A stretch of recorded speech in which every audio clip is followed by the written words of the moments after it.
Hello and welcome to Golf News Kicking Back, where a dazzling performance last night from Lionel Messi has led Argentina to their 6th World Cup final. They proved far too good, like we all thought they would, for Croatia yesterday in the semi-final. They ran out comfortable 3-0 winners, where Sham Messi, he absolutely looked like he was playing like the old Messi, especially when he set up the third goal. Just talk about the game yesterday, Sham. Actually, I was intrigued to see how this Argentina side comes up against a disciplined defense of Croatia. Actually, I was not disappointed initially, simply because Croatia ran the game initially and Argentina looked out of sorts. And I think that first goal, the penalty, I know you can argue about it, but let's say it's a goal. I mean, the goal is given, we have to live with it. But I think that goal changed the complete tenor of the game. Then see, when you're goal down, then the whole game changes. Then the side which is a goal down is always running to equalize. When you are running to equalize, then you are opening your defense to counter attacks, which is precisely what happened. So 5 minutes of madness defined yesterday's game. That 2 goals in 5 minutes, I think, killed the game for Croatia. After that, they were never in the game. Of course, that Messi magic had to happen. We've been seeing that in most of the matches, and I think, like you aptly put it, that was Messi of the old. Imagine Messi at 35 out sprinting a 21-year-old. I just can't believe it. I had to really rub my eyes to see. Not just out sprinting him, not just he spun him around and then cut back. I think this is Messi at his vintage best. I swear, I think we were absolutely fortunate to see that bit of magic in this World Cup. I think really, we are really, really fortunate. But other than that, I think Argentina was fortunate to get away with a 3-0 win, because that margin is flattering, because that doesn't do justice the way Croatia played. Of course, Croatia didn't bring their A game to them. Brozovic was not at his best. He was substituted. And Croatia, they have the best midfield in this tournament. I think they did deliver yesterday. I mean, I think they kind of, after that first goal fell, I think they were not the side anymore. Not just that, to see that the best defender in this World Cup being made a fool by a magician, I think that was perhaps the high point of the match for me.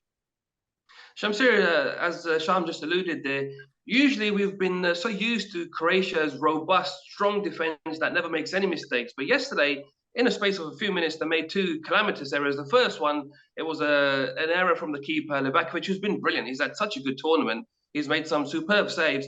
But it looked like he did clip Alvarez, and a penalty was given, and Messi dispatched it beautifully into the top corner. But then literally a few minutes after that, he just ran straight through the middle of the half of the defense. And it was the most lackluster defending. It was awful. I can't remember who it was. The first centre-back kicked it on to Alvarez. The ball came back to him. And I think it was Sosa who also tried to clear it, didn't get anything on it. The ball sat up so nicely for him, and he just hammered it home. And in that space of 2 minutes, Croatia, all the hard work that they've done in this tournament, yeah, they've been negative and they've been, dull, if I can use that word there. They haven't been the greatest to watch, but this is tournament football. Their plan was always to get as far as they could, playing the way they can with the players they have.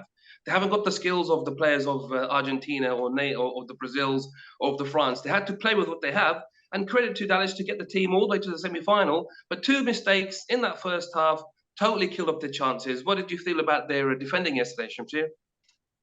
No, I thought it was a great tactical battle when the match started. And Lionel Scaloni put up 4 midfielders to gain control in the midfield. Usually, Argentina plays with 3 midfielders, but he played 4, and it was more like a diamond structure. And that was, to give a control in the midfield, because he might have seen the game against Brazil, might have calculated how the game went on.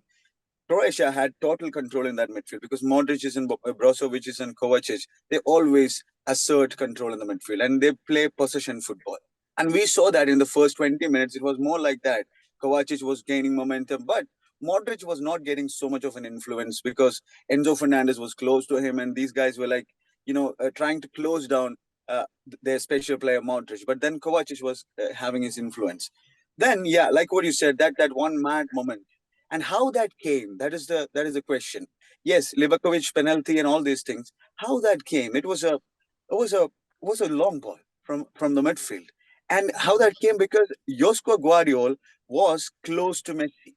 He was dragged out by Messi because that was a mismatch, to be honest. Lovren was marking Alvarez. Alvarez is a pacey player. It should have been the other way around. Lovren should be close to Messi, and Josko Guardiola should have been with Alvarez. And Josko Guardiola was trying to keep an offside, line over there. Lovren was, towing back, and that momentum that created the whole structure for them. And then right through the middle, Alvarez made a run, and then the keeper made a mistake. I thought that was a obstruction, accidental, but it was an obstruction. So that has to be given a penalty. And there are talks about, controversy about that, but that's a pen. And then the pen was not, Lionel Messi, there's talk about him being under pressure when the penalty comes, and he smashed it right into the corner. What pressure? What pressure? We have seen in the last game that he converted 2 ice cold penalties, and this was right into the corner. It was a rocket. And then, like what you said, the defense was all over the place. But we have seen in this tournament, they have conceded the first goal in all the games. All the games, Croatia. They have never scored first goal. So I thought that Croatia will be, absorbing the pressure again. They'll go again. They'll get the equalizer. They'll try for that. But then we have seen in the tournament again that they haven't created enough. They have had the possession, but they muster very little shots on targets. Even yesterday, they could have only muster 2 shots on targets. Before this game, against Brazil, they could only score 1 goal, and that was their only shot on target. So they had all the possession, but they had all the momentum, but they were not creating enough. So in that mad 5 minutes, Argentina just killed the game off, and that run through the middle from Alvarez, but all started with Messi's one touch in the Argentinian area. That was very crucial in that counter-attacking scenario. And Messi the influence was immense, man. And Alvarez, that was poor defending from Croatia again, like what you said. But it was a plan set from Scaloni, and I think that worked out really well. They had control in that midfield, and that changed the game, I believe. Yeah, definitely. It changed the game. It was a 4-4-2 formation with the diamond, as you say. It looked like Croatia were completely caught off guard by that. They were expecting something else. So credit to Scaloni for changing it in such a big game in a semi-final. Usually when the team is doing so well, you tend to stick with your formations and your tactics and everything. But he was brave enough to do it. But honestly, guys, I'm very pleased Croatia has gone. They've been very dull, very boring. They haven't entertained at all. We're here to watch enjoyable attacking football, and Argentina's been playing so well. And the fact that their team is getting stronger now as well. Dybala came off the bench finally. So just as they're reaching the final, they're getting all their players back. It's going to be an incredible final, whether it's against France or Morocco, we don't know. But Croatia leave with their heads held high. But Sham, it was going to be either Modric or Messi who were going to be going home sad. It's unfortunately Modric. He's had a great career. Just sum up how he's been in this tournament for Croatia. I mean, Croatia has been essentially Modric. He was the guy who was pulling the strength from there.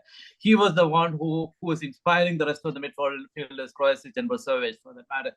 So, but like Shamsir said, they lacked a striker. They missed him on Brozovic. So, for all the chances they create, there's nobody to put the ball into the net. That's been their problem. But like you said, I think this is a fair assessment that with this team, Croatia could only go that far. Having said that, okay, it was they were not outplayed, but still, I think this team only had the quality to go thus far. Sad to see Modric go out in the semifinals, but I think I would prefer Messi in the final rather than Modric, because I am an unabashed Messi supporter. So I would rather see Messi win this World Cup for himself. And Shamsir is smiling. I know, we all know he loves Messi. Absolutely, I think every neutral would prefer to see Messi in the final than Modric, who's had a great career. He's still there at Real Madrid. He hasn't hung up his boots. He's probably not going to be playing for the national team anymore. But Shami, look, Messi, he's got his 5th goal now of the tournament. He's even looking like he might even win the Golden Boot. Do you think he can do that? You just look at the stats. He's leading for the number of goals, for the number of assists, for the number of shots, for the number of chances created. He wants all the awards. It seems like he has been possessed. He has just saved his best for the tournament, man. But all over, it has been an incredible year for him. we have been talking about Lionel Messi last season when he moved to PSG. People were saying that he's finished. He can't create anymore. He can't produce anymore. But then, ever since the start of this season, he has shown his caliber. Do that. We do we even need to talk about his caliber? I don't know. But then for PSG, he started delivering. Then for Argentina, he started delivering. It has been a different Messi all throughout. And the difference that I've seen in Messi is like more like Maradona. He has been fired up in this World Cup. That was the most different thing that I've seen in Messi, man. We have always said that Messi is the nice man, the cool guy. He'll not even talk loudly. But when you actually watch the game on the stadium, you can see that he's fired up. He's talking to the teammates. He's just motivating them. He is angry. An angry Messi is the one that we are seeing, and he's delivering, man. Unbelievable. And that third assist, the assist for the third goal, Josko Guardiola has been the best defender in the World Cup, and he has been the best defender, throughout the past couple of seasons. He's been playing for Leipzig wonderfully well, and he will be getting a move for 100 million euros soon in the summer. And he just toyed him at the age of 35. He just toyed that Josko Guardiola, and Josko Guardiola did well to stay with Messi, but then the way that he just moved past him, and the posa, that's what they call, the posa, then the burst of pace, then the trickery, then to see the pass in that final moment, class, man, different class. We're witnessing greatness. We're witnessing the best ever footballer. Probably, if once he wins that World Cup, there will be no debate. I believe there will be no debate, absolutely. But for me, even if he doesn't win in the final, I still think, he has nothing to prove. He has absolutely nothing to prove. At the age of 35, he's making magic and, entertaining us, man. What else you need? What else you need? That third assist was absolutely superb. It was the Messi of 10 years ago with those meandering runs that we know he's done throughout his career. The way he spun off and put the ball into the box, tremendous. It was really good. And you're right, he looks like there's a bit more anger there, a bit more drive, determination. Even after the game, when the match was won, we don't normally see him singing and dancing with the team. He's normally the first one to go back to the changing room and and dust himself off and get ready for the next one. But clearly, it looks like him and Argentina and the whole of the world is believing now that Messi is going to retire now. He already confirmed that before the start of the World Cup that this is going to be his last one. And it does look like the way he's particularly playing that they're going to go out and lift up the trophy. But Sham, who are they going to be facing in the final? Now, we have a cracking game today. My dark horses, Morocco, have taken themselves all the way to the semi-final. The coach is calling them amongst this. He's saying that we are one of the 4 best teams in the world right now. I think he's absolutely spot on. And there could be a potential surprise here today if France are not on it from the minute one. What do you think is going to be the game plan from Morocco today? Okay, there are two things. I hate to do this, the mind and heart and all this business, but I would want Morocco in the final. But I think on the pitch, I think France is perhaps the strongest team in this world there. And if you look at the previous game against England, France was not at their best. I think that was one of the worst games in this World Cup. Even if they're playing below par, if they can squeeze out a 2-1 win, so imagine if they can when they turn it on. So having said that, Morocco will go back to what they do best. They will sit back and defend. They will not give space, nothing. They will try to catch them on the counters. But I think France is better than that. They can crack the Moroccan defense. But having said that, I would like to see an African team, a non-European, non-Latin American team in the final. So I would want Morocco there, but I think France has best chance to stop the Moroccan dream run. I think we all would love to see that, Sham. If they could do that, that would be absolutely incredible. Shamsir, look, Morocco have created so much history already in this World Cup. Can they create a bit more by getting to the final? I believe that they can. See, the most important thing that we need to discuss here is that Moroccans' support, the 12th man, has been absolutely immense. In football, the supporters give an edge to the team. So that's what we have seen with Argentina. I think the two best supported countries in this World Cup, first one is Morocco, second one is Argentina. And you can see that impact that these guys are making. The 12th man definitely has an impact. And Morocco will have ample support. French will be flying and giving the support to the team, but it will be nothing like Moroccan support, man. And that will be in a hostile atmosphere. Every time a French player touches the ball, the whistle will be run. The whistle will be, the buzzing all over the stadium. And every time a Moroccan player touches, the applause will be there. The encouragement will be there.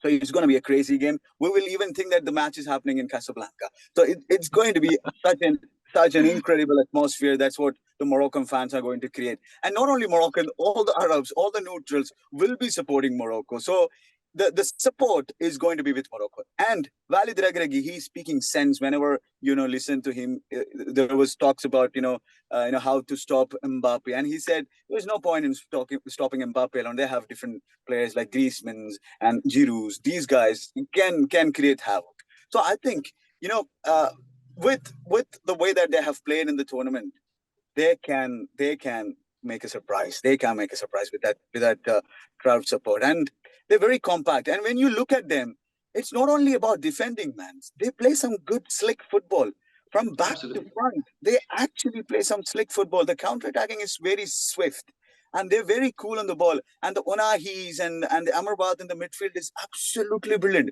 Onahi has so much of close control, and Amrabat is a defensive rock in the midfield. And you have the Hakim Ziyech's and Buffals to provide the magic. I believe this is Ziyech's game. I believe that this is Ziyech's game. He could provide one magical moment. And El Nesiri, the way that he had a leap in that game, that Cristiano Ronaldo would be proud of. And Bono has been the keeper of the tournament. And their defense, they had like 2 changes in the last game against Portugal, and they still defended properly. And I don't know, that's all down to the coaching, because the personnel is changing, but the structure is remaining the same. So Walid Regragui has to take a lot of credit for making this Moroccan team such a resilient, robust defending side who can counterattack and create problems. Now, my question is, who are fit to face France in this game? Because I think Mazraoui will be back, so that's a good boost for them. But is Aguerd and Roman Saiz are fit? That's a big question, because these are big boys. They need in the semi-final against French side, who are mentally very strong. They have the experience of crossing the line, winning the World Cup. So they have that experience. Morocco never, ever played a semi-final before. But, there will be absolutely no pressure on Moroccan side. They are going to enjoy it. French side, under Deschamps, they have always shown us that, they don't need to play well. They can just, even after not playing well, they can win the game. So it's going to be an intriguing game. It's going to be an absolutely fascinating encounter. But I believe Hakim Ziyech is going to make a magical moment.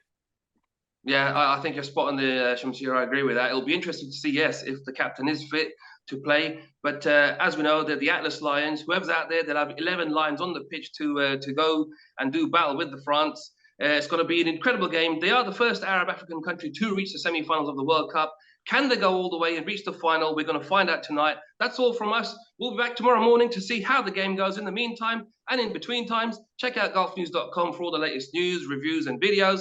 And check us out on all our social media channels. Thanks to Shamsir and thanks to Sham, and we shall see you all tomorrow morning.